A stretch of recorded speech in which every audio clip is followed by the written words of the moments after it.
You are listening to Living with ADHD and CPTSD, available on Apple, Spotify, and wherever you get your podcast.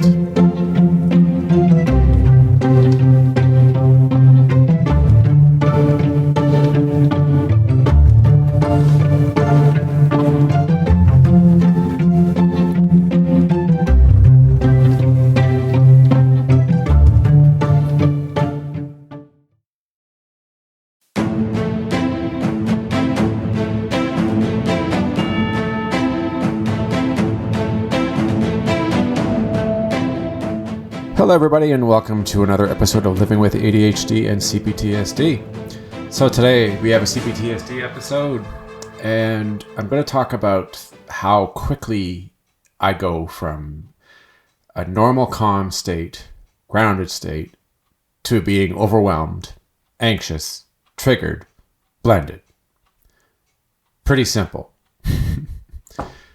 I have noticed that throughout all my history of knowing my CPTSD, that becoming blended and becoming triggered and leaving the grounded state is so simple. And it literally, at times, takes nothing for it to happen. And I hate it. The reason that I hate it is because I can't recognize the state, the switch, the connection. And it's extremely frustrating. I can imagine so many of you out there know what I mean. You feel it grounded. You feel good. You feel happy. You feel safe. And then all of a sudden, bam, it changes. Suddenly you're getting triggered. You feel overwhelmed. The stress levels go up. The anxiety shoots high. And before you know it, things just aren't like they were.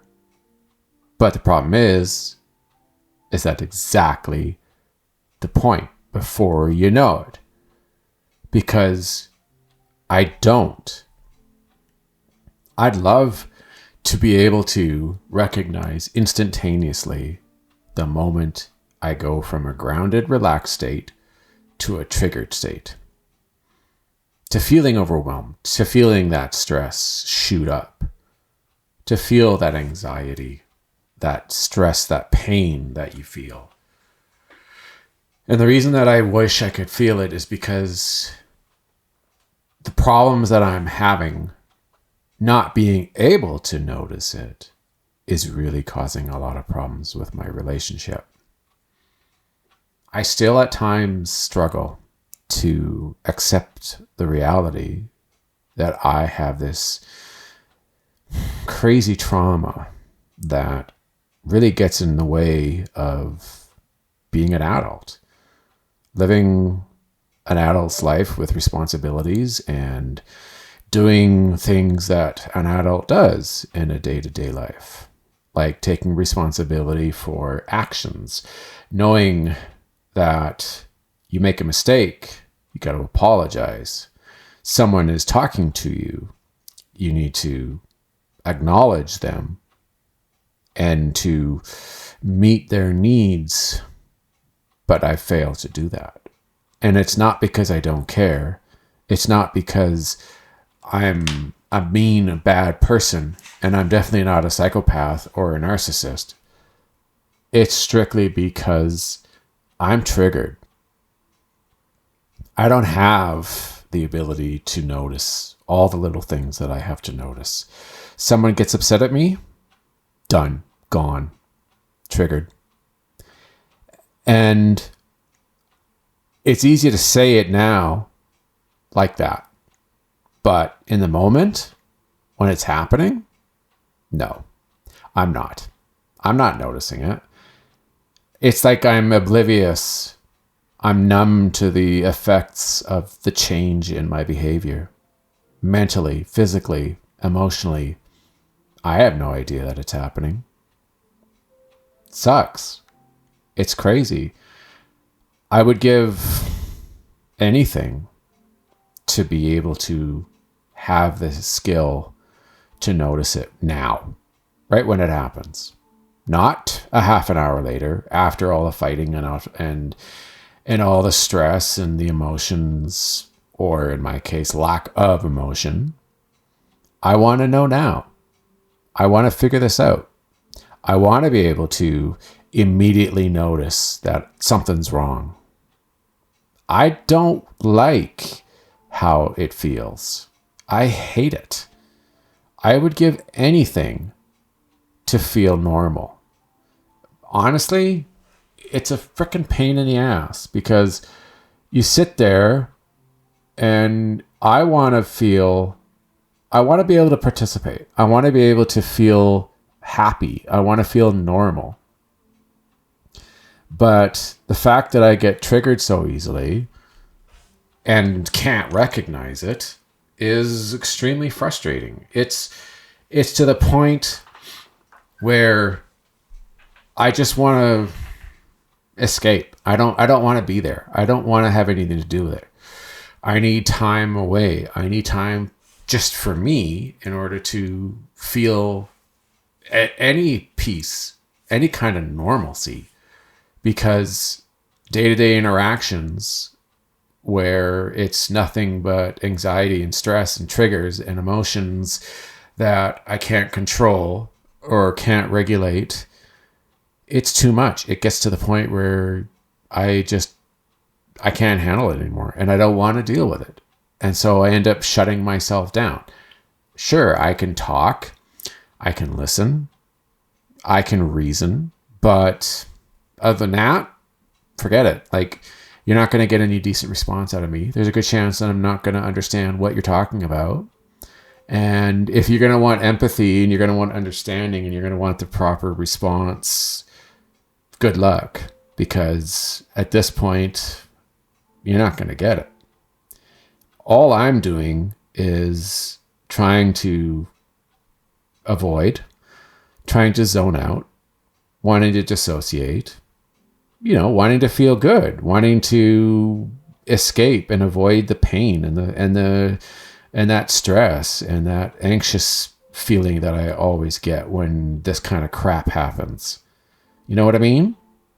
Like, it's hard to notice that you go from ground zero, feeling normal and feeling nice and happy and grounded and not stressed out, no anxiety, no, you're not feeling overwhelmed, and then something happens.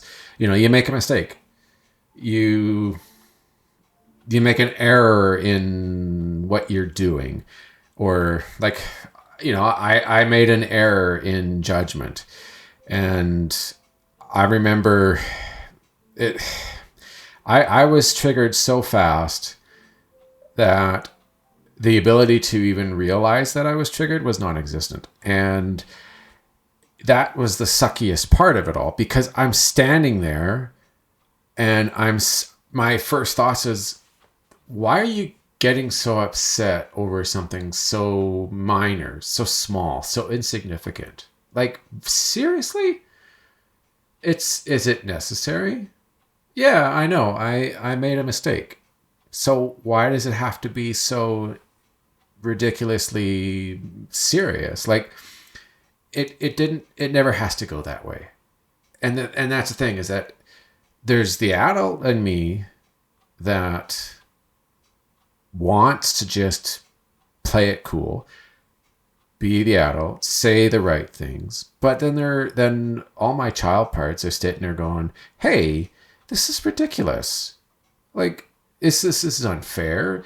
This is all that seems to happen. Why can't you just stop? Why do you have to get so intense and so serious? And why has it got to be so perfect? And the adult, because he's got other parts, banging his head going, hey, just leave it alone. Don't say anything. You might say something stupid. Don't look stupid. Don't say anything bad. Don't argue. Don't fight it. Just let it go. Say, yes, you're right. I agree. Okay, I'm sorry. Repeat. Try to figure out a way to end it immediately. you know what's going to happen. So just let's not let it get there. And so it's the adult standing in one corner. It's the parts that are afraid in the second corner. And in the third quarter, it's the parts that want to lash out and put the gloves on and say, all right, let's go. You know, I've had enough. And they all want to mix. And, you know, I'm just glad that I don't allow that part that wants to fight to come out. I'm not saying he never, ever, ever comes out. There is the odd time where he does come out. And unfortunately, he did come out that one time just recently. I'm not going to go into too much detail, but it did happen.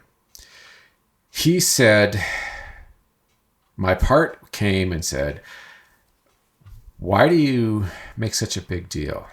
Why are you so quick to quit?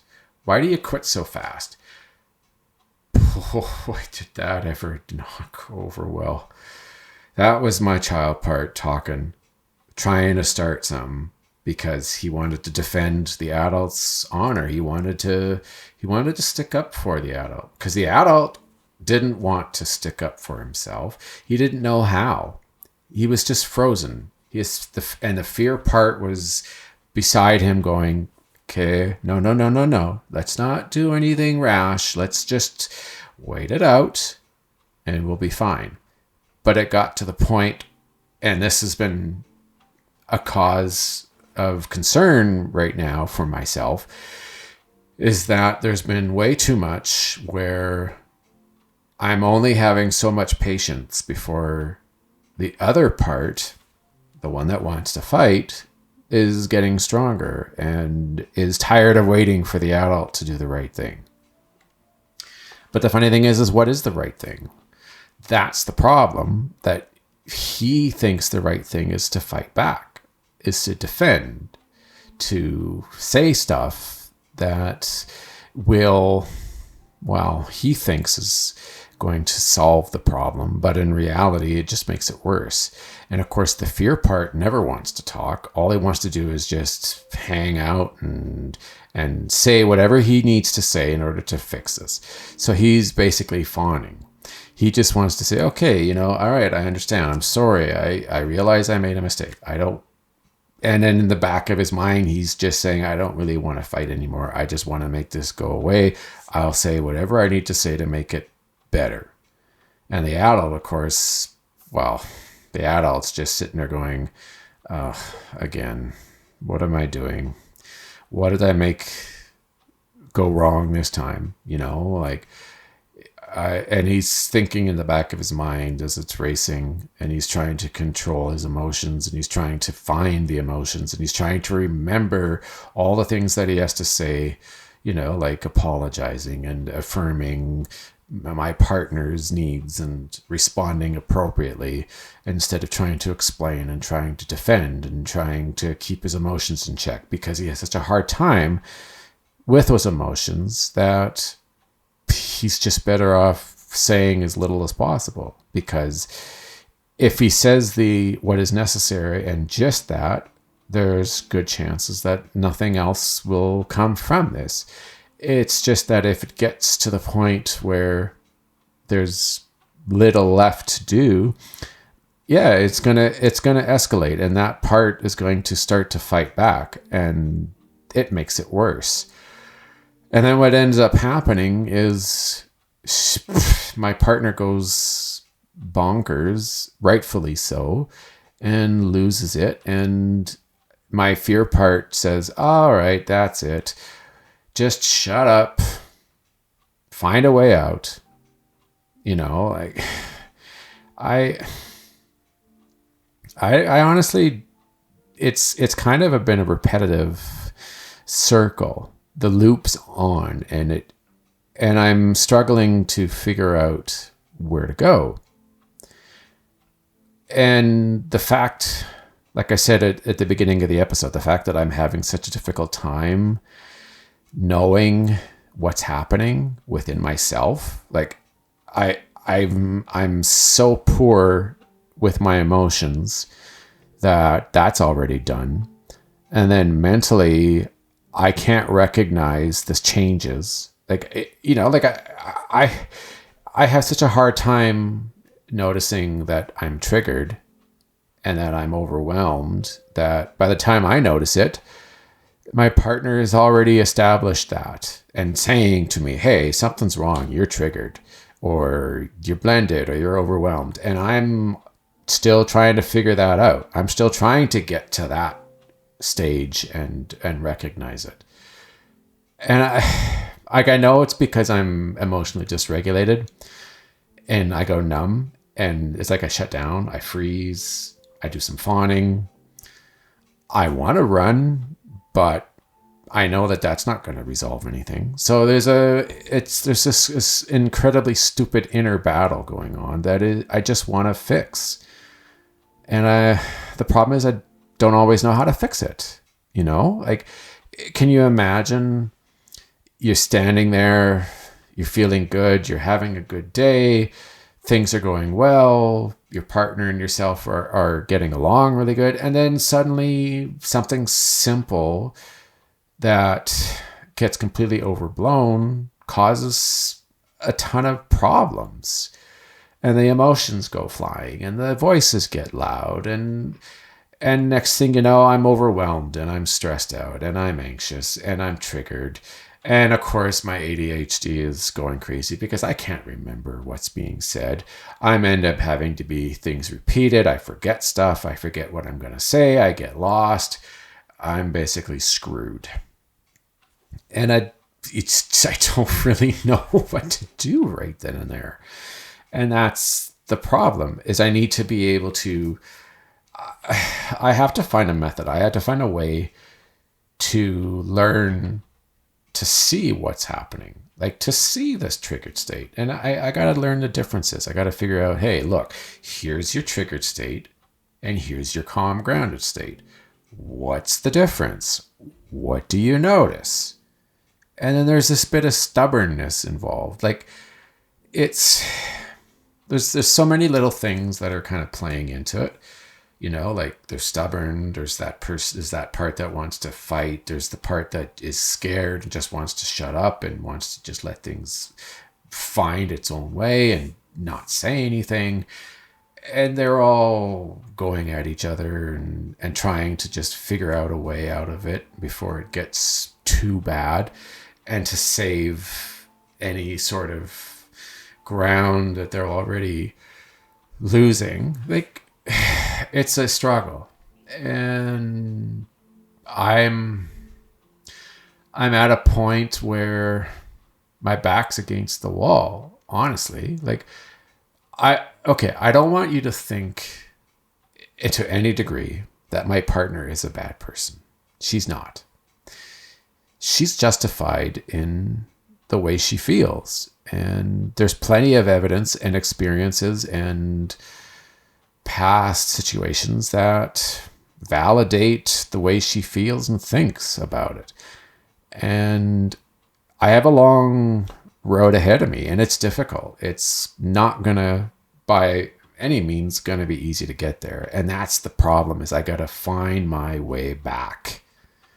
And the only way is to figure it out. Like, know and learn what I need to do in order to get back to when there wasn't a struggle, when the relationship was fine, when we were happy and I didn't feel stressed and overwhelmed the majority of the time that she's around. And always being careful of what I want to say and the things I do and the steps I take, and the irony of all that is that I end up making more mistakes because I'm so paranoid and so on edge that the normal movements, the normal procedures, the normal thought patterns, the normal feelings are different. They're eradicated or they're irregular. So things occur. I had a moment, and thankfully she wasn't there when it happened. but it could have. Excuse me. A couple days ago, early morning, I was preparing to go to work. And I am not exactly sure what was going on in my brain at the moment, but I was making coffee and I had just poured the boiling water into the device, which drips the water onto the coffee grounds into the cup. And I was going to, I think I was going to grab the bag with my cereal in it. And somehow I tipped the cup that had the boiling water towards me. And it happened so fast. And I just remember the boiling water fell on my right leg and it burned me and it burned my foot and there was water all over the floor. And I remember yelling out, it wasn't super loud, but I yelled out, ouch. And my first thought was, oh shit, I woke her up. She's going to come out. She's going to see the mess on the floor. She's going to see that I spilled water on myself and we're going to go at it. And I was just paranoid and scared and I was triggered. And I just remember thinking, okay, at some point she's going to get up and she's going to come out and this is going to just escalate so fast. Thankfully, she didn't. And I am pretty lucky. I was certain she was going to come out. But all I know is I felt so bad. It was like I felt ashamed. I felt embarrassed, even though there was nobody there to see the results. I don't even know how to explain it. All I know is that I felt so bad about it. Like I was in my brain going, oh, this, yeah, of course. If anybody was going to do something like this, it would have been me. I'm the one who's going to spill the hot coffee on myself. I'm going to make the mess. I'm going to cause a scene. 6:40 in the morning and I'm going to make unnecessary noises. And it bugged me. It really made me think about all sorts of stuff that day. I just felt like I felt stupid and I felt like I deserved all the shit that was happening to me. I felt horrible and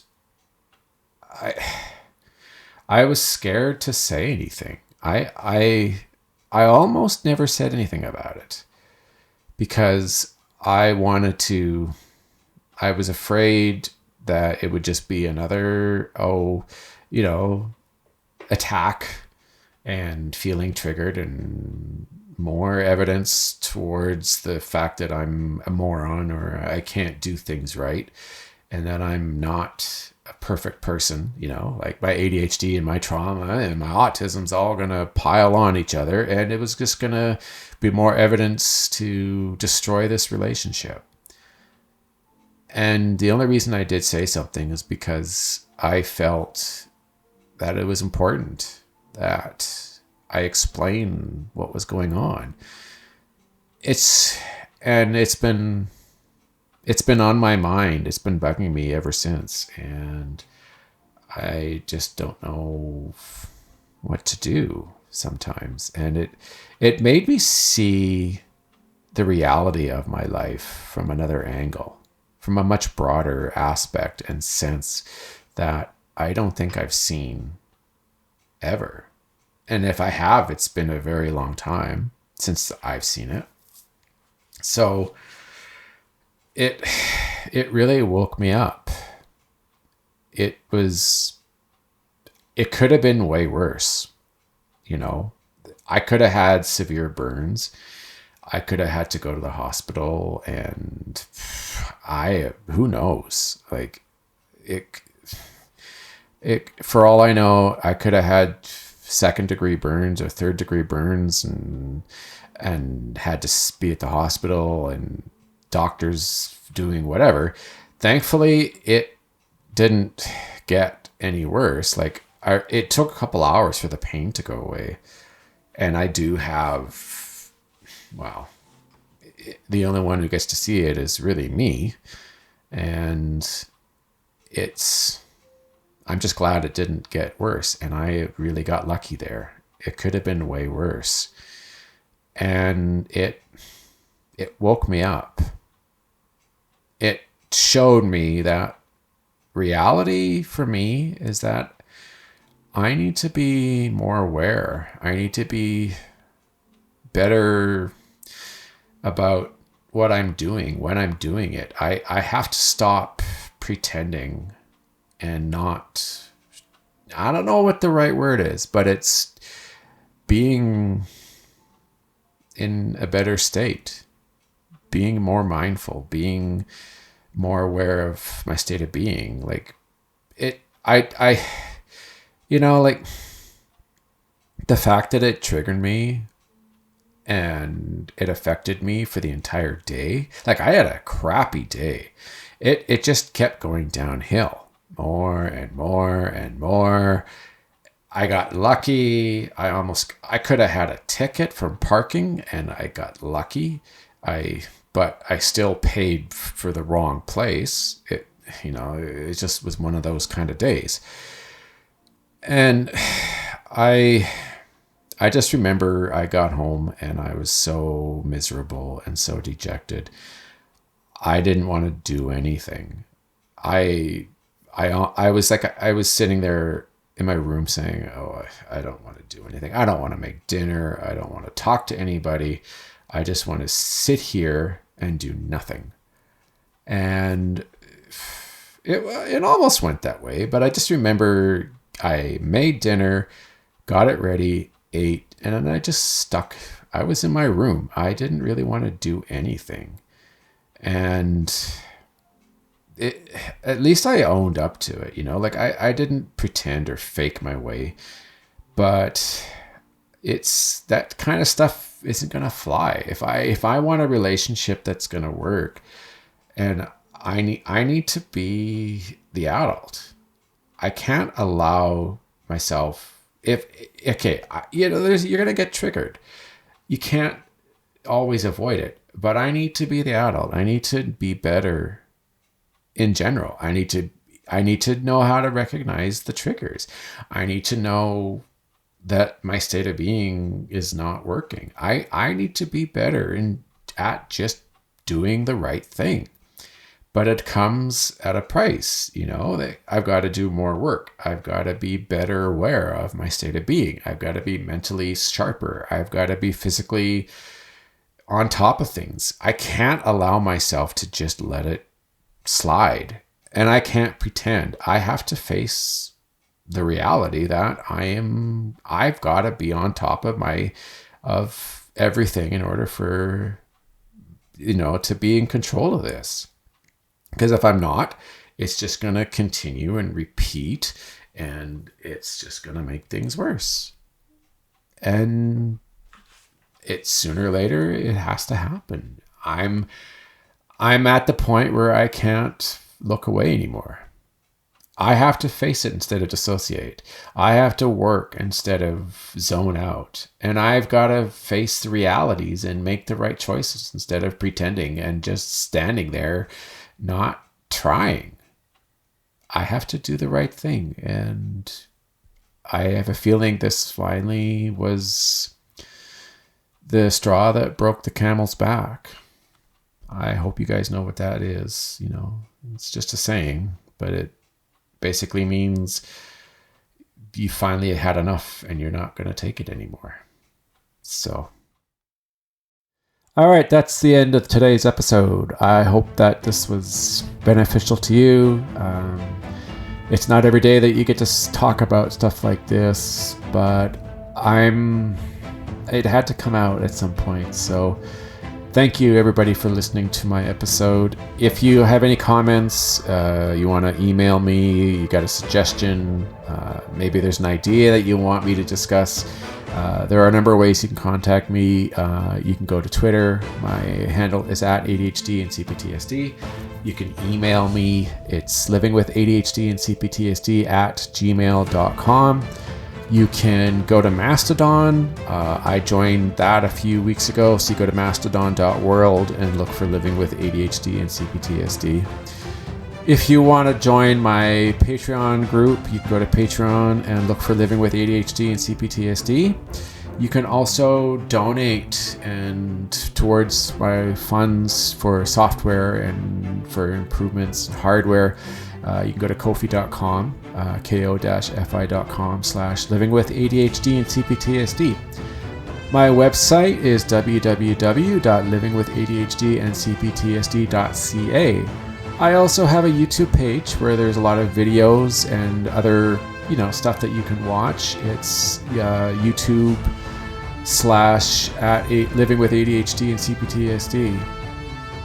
All right, that's it, everybody. I will talk to you next week. Bye for now.